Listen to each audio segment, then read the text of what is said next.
This is Hidden Killers with Tony Brueski. Here now, Tony Brueski. How about old Harvey, huh? I didn't know what to think of Harvey until Donna Adelson's sentencing. Then I think, got an opinion. I think a lot of us feel that way. For a while there, I was thinking, is he, and I still do wonder, is he a victim of Donna as well? Is he so invested in supporting the leader as a flying monkey, as maybe chief flying monkey, for doing the Wizard of Oz narcissism reference to Donna Adelson, that it is literally impossible to see anything outside of the witch's castle? Anything beyond that is just, you just can't see it. It's not even like registering that there could possibly be anything outside of the walls of Donna Adelson land. I don't know. There's a kind of silence that feels staged. The courtroom was full, but you could almost hear the sound of life collapsing in real time. That's a sound that came just before Harvey Adelson stood up to speak. The husband of Donna, the father of Charlie and Wendy, the man who once presided over a family that believed itself untouchable. He didn't look like a man walking into history. He looked like someone trying to pretend this wasn't happening. He adjusted his glasses, cleared his throat, and addressed the judge as though this were a misunderstanding that good manners could fix. "Thank you, Your Honor, and officers of the court." The opening line of a man who still believes decorum can rewrite the past. At least there was decorum at the very beginning. That's what made it eerie. The ritual politeness, the soft tremor of voice, the echo of a life that had always been neat, predictable, successful, until it wasn't. Because behind that tone was wreckage. His wife convicted in a murder-for-hire plot to silence her daughter's ex-husband. His son already serving life for organizing it. His daughter walking free, but not untarnished. And Harvey, the one who stayed out of headlines for a decade, was suddenly the last Adelson standing in public. When he said, "My wife sacrificed everything for our family,"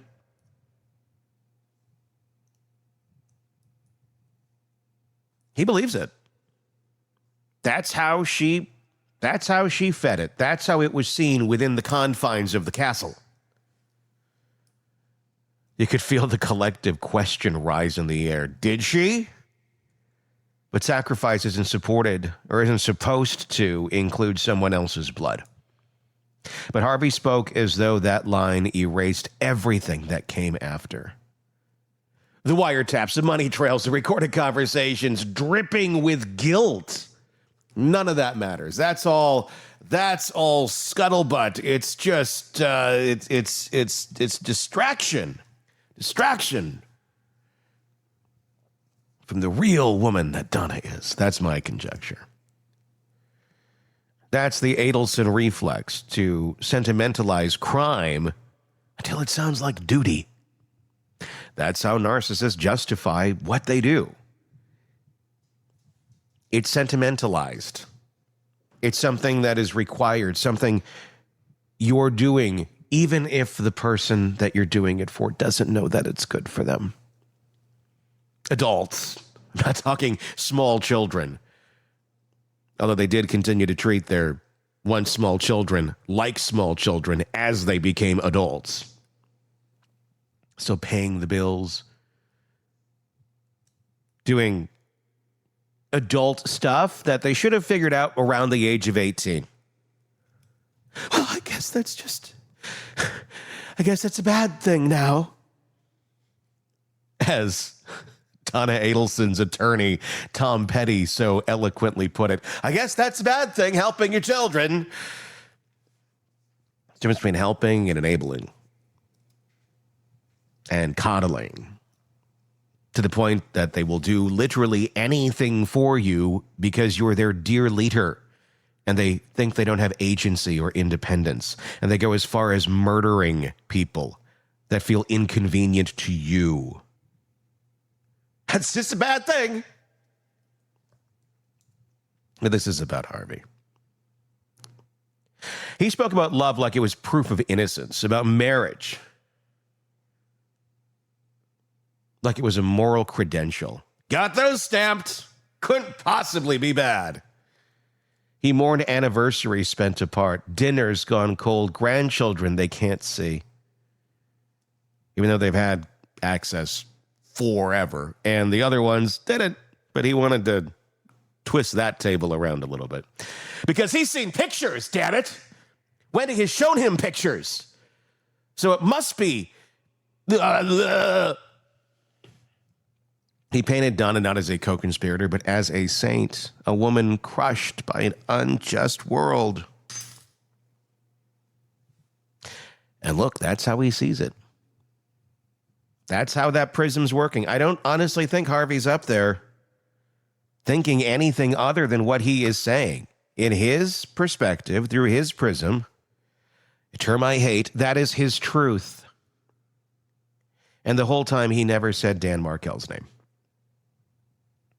That omission is an oversight, it's defense, because to speak the victim's name would mean admitting there was one and would puncture the illusion that the Adelsons were simply caught in a misunderstanding between two families.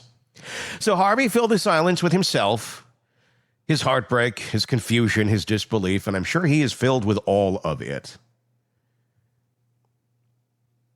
This is what narcissistic collapse sounds like when it wears a suit. He told the judge,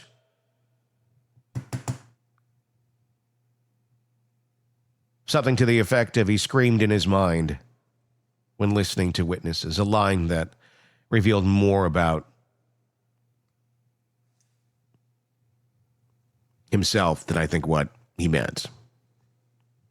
It's the psychology of control unraveling in real time. He couldn't scream out loud because that would be undignified. So he contained it, the way his family has contained everything for years. And I'll give him credit. He did keep his face pretty calm throughout the whole trial. So while he may have been screaming in his mind, Donna was very much showing it on the outside. You knew what Donna was thinking. The rage, blame, fear, guilt, all wrapped into the package of civility. Harvey played his cards close during the trial. But inside that packaging, feels like denial was still doing cartwheels. Harvey's world was built on certainty. He was the patriarch, the provider, the voice of reason when Donna schemed and Wendy spiraled. At least that's what I would take out of it. He kept the peace, allegedly, by believing his own myth, that their family was special, smarter, deserving of exceptions. After all, they were the owners of the Adelson Institute. Oh, that myth was the real crime scene. Because when you believe your own story long enough, the truth starts to feel like an insult. That's what this speech was, a desperate attempt to resurrect the old story. He wasn't speaking to the judge. He was speaking to history, trying to leave a version of events where Donna was good, Charlie was misunderstood, and Harvey was the collateral damage of an unfair world. But there's something tragic about watching a man cling to denial like it's oxygen. He kept saying things like, she's done nothing wrong, even as the evidence towered over him, the phone records, the wiretapped calls, the coded language about the TV being taken care of. The family's own words had convicted them. And yet in Harvey's mind, the script still called for a happy ending. You'd certainly want it to if you're in that position, wouldn't you? Even when reality is completely against you, your mind is still going to go there. That's what happens when the image you've built your whole life around, I'm talking like the image of Donna, of the family, of all this. When you build your image around people like that and they become impossible to maintain, this is what happens. The psychology of a patriarch under siege isn't repentance, it's rebranding.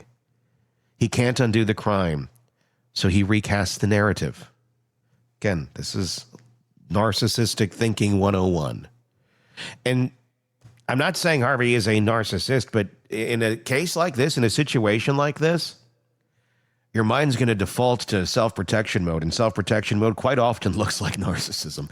And I don't know what kind of balance is going on here, if this is all narcissism or if this is, it's par for the course when you're put into this sort of a corner, even if it's a corner you helped create. And again, Harvey has never been charged with anything. So that's up in the air. But you have to survive in your mind. You have to keep going. And it's not something a lot of people like to look at themselves as being on the side of the predator, the perpetrator, the evil one, the victimizer. It's a weird corner to be in, especially if you truly didn't have anything to do with it, which I don't know that he didn't, but he's never been charged with anything. But if you're in that shock of a space, yeah, you're going to be messing with that narrative in your mind. It's a matter of survival. I'm not excusing Harvey. I am explaining Harvey. At least how I would understand him. You have to tell yourself that you're a victim. Victims of disloyal friends, corrupt prosecutors, media distortion, anything to avoid the mirror. You look at it and go, shit, I look just like that Jeff Dunham character. Just saying. He looked frail that day, but the performance was strong. The fragility made it easier to pity him until he really got into it. That's part of the manipulation. At least the initial attempt was there. The soft voice, the trembling hands, the repeated feeling of I never thought I'd see this day. The subtext of I'm too old to be guilty. Too loving to be complicit. And so is Donna. She's just like me. But sympathy without accountability is just stage lighting. What made the room so tense wasn't just what he said, it was what he didn't. No acknowledgement of the children growing up without their father. No word for Ruth or Phil Markel other than they're lying. Who have fought for years just to see their grandchildren. He wanted to argue that. No recognition of the pain the family has endured, that his family inflicted. It was a eulogy for himself, masquerading as a plea for justice. And yet, if you followed this case from the start, none of it was surprising. Every Adelson who's spoken publicly has done the same thing. Wendy joked about the murder on camera. Charlie cracked coded language over sushi. Donna spun fantasy after fantasy about moving to a place with non-extradition treaties. This is a family that doesn't process reality. They script it. Harvey was just reading the final page. Psychologists call it narcissistic injury, when the self-image of moral perfection is shattered. The psyche defends itself by rewriting the story. I think that's what Harvey was doing. His mind couldn't reconcile the woman he loved with the crimes she orchestrated. So he erased the crime instead. To him, the justice system wasn't convicting his wife, it was betraying his worldview, his wife. It's a hard thing to admit that you've been duped by someone like that for that long. It is. You're like, shit. And Harvey ain't got a whole lot of time to go make good and start over. There's a haunting line he delivers near the end. I thought we lived in a different kind of world. He's right. He did. He lived in a world where money insulated you, where image managed reality, where inconvenient people could be solved like equations, a world where you could buy silence, hire loyalty, and polish every surface until it gleamed. The money with that world, The money in that world was a world that Harvey relished. They all did. And there's nothing wrong with having money and being successful. This is not an insult on that. It's what you do with that. Do you insulate it? Use it to insulate yourself from bad choices and bad behavior, or do you use it to grow and help and do good?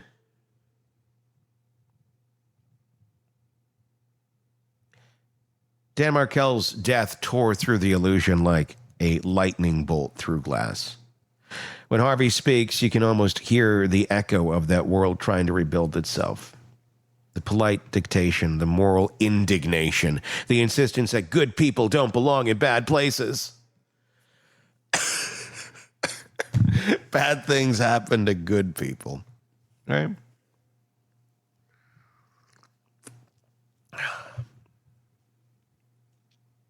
But that's the thing about justice. It doesn't care how expensive your suit is. The judge doesn't flinch. The audience doesn't applaud. The cameras capture the tremor in his voice, the pause before the final "thank you." And then it's done. The performance ends, and the courtroom breathes again. Breathe again. Breathe again. Outside, the headlines write themselves. Harvey Adelson defends wife's innocence.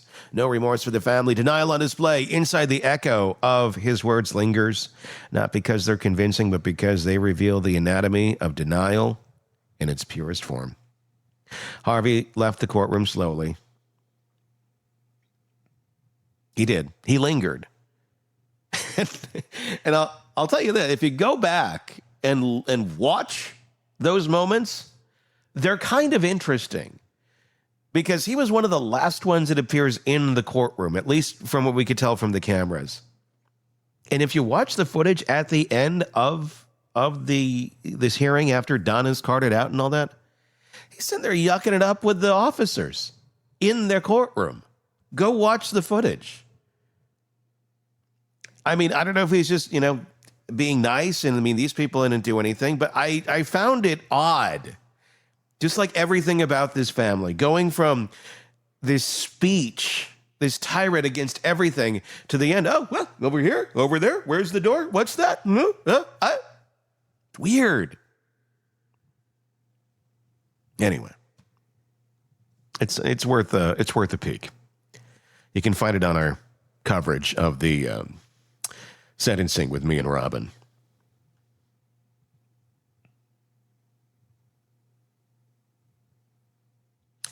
Now the Adelsons' world is very different. Donna is away. The world he built has folded in on itself. The grandkids they fought so hard to keep close, gone. The luxury condos, the perfect vacations, the image, all gone. What remains are transcripts, mugshots, recordings, and evidence. And this one haunting performance where a man mistook loyalty for love. The tragedy of Harvey's statement isn't that it was dishonest. It's that he may have believed every word. That's how deep the delusion runs. When a lie becomes your family's religion, confession feels like betrayal. And so he doubled down, protecting the story, even as it destroyed what was left of him. But history does not care about denial. It only records it. And someday, when Wendy's name maybe surfaces in another courtroom, maybe, I don't know, we'll have to wait and see. Stay tuned, as Georgia Kappelman has said. When appeals are filed and denied, when prison becomes the family business, Harvey's words will still be there. The last echo of a man who couldn't accept that he, and that the world he thought he lived in, was the one he helped create. Because in the end, that's the irony. The world didn't change. The truth was always there. It was the Adelsons who built a fantasy too fragile to survive contact with reality. The court of law delivered its sentence, but the court of public memory, that's where Harvey's performance will serve its own kind of life sentence. And in that sense, his speech wasn't just a defense. It was a confession, one whispered between the lines, in every denial, every omission, every "she has done nothing wrong." It's a confession of a man who can't live without the story, even as it drags everyone he loves into its grave. It's not a confession of guilt to knowing the murder.